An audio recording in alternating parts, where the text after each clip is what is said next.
নমস্কাৰ প্ৰিয় দৰ্শকসকল, মই মুন্নি এমস্কে কিচেনলৈ আপোনালোক সকলোকে স্বাগতম জনাইছোঁ।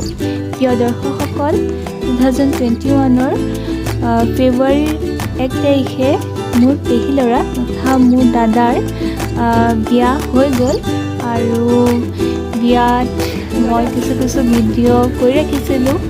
ভাবিলোঁ আপোনালোক সকলোকে শ্বেয়াৰ কৰিম, গতিকে মোৰ ভিডিঅ'টো চাবচোন আৰু যদি চাই ভাল পায় তেনেহ'লে প্লিজ মোৰ চেনেলটো ছাবস্ক্ৰাইব কৰিব।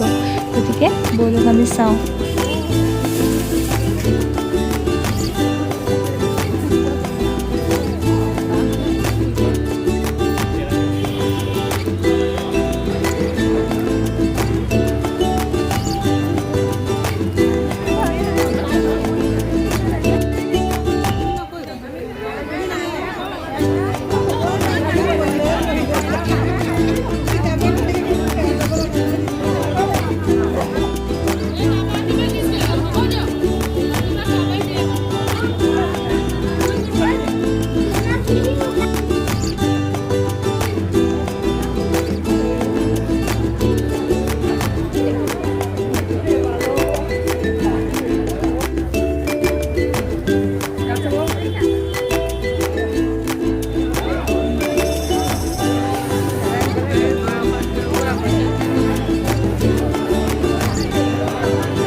Oh,